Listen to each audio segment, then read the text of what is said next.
I'm going to be reading some translations of female poets, although I'm almost 97% monolingual, so their translations are made using the help of other translations people have done before me and Google Translate. These are some tanka by a Japanese poet called Yasana Akiko. Stumbled in, quite wrecked from an all-nighter, my Guinness-thick, tangled hair brushes the strings of my rig. Only note played since I bought it. You've got morning breath, I'd tell him, and slink from his room one Saturday, pausing at his strewn, softly crippled jeans, hoiking them over my hips. Serious bird's nest, which wind did I fuck bed hair? Just give me a comb and the morning rain filtered through a blackbird's pinions. He wakes me by crooning hallelujah. Your hair looks like a baffled king. He chucks me his greasy flick comb.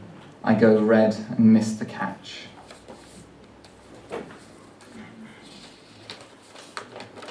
This is a longer poem by a medieval Welsh poet called Werthel Machain. It's very rude.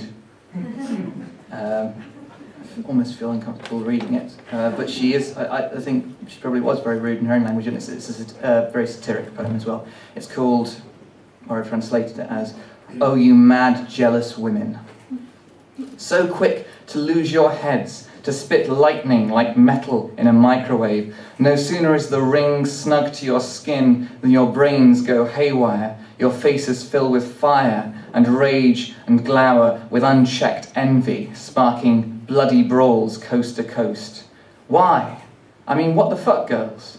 Even Gwenwillian, whose sluttery is legendary, says it's dumb to brood and pine, to feel fury and sorrow all at once, to thunder and buck for want of an endless supply of cock. Look, I know how you feel. Well hung or not, all men have something that's ours by right. And now you're married, that's one cock at least that you won't be sharing. Clutch it to your breast, clench it in your clammy hand, whatever. Deny him the chance over and over and over. You can't stop your man stalking strangers' cunts if that's what he wants, and that's what he wants. And what do we want? At what tender age does something begin to glow inside the forge? When did we get so hungry that we'd shove our families aside for a hard stick of love? Some of you'd murder your whole damned clan. Daddy first, then mum, your brothers to a man, cousins, second cousins, uncles, aunts, etc., just to be the first to jump on some sceptre. So it's gossip and envy all round, all of Wales a playground of rumour. Between market stalls, women, their minds violently fantasizing, are loaded with paranoia, their crotches blazing. Each one would hawk a whole farm full of cattle, sheep, oxen, her estate, bequeathals, chattel, even her own cunt for a handful of ramrod. Yes, everyone so hopelessly enamoured, so stoked beneath their skirts that they'd trash their kitchens and wardrobes for it. All aflush and all suspecting each other of wantonness, they stew in their pants, exuding quiet menace. Girls, I've an idea. Rather than fight over this cock and that and whose is whose, trade up. After all, you might find a better fit, by which I mean one that's longer than his nose.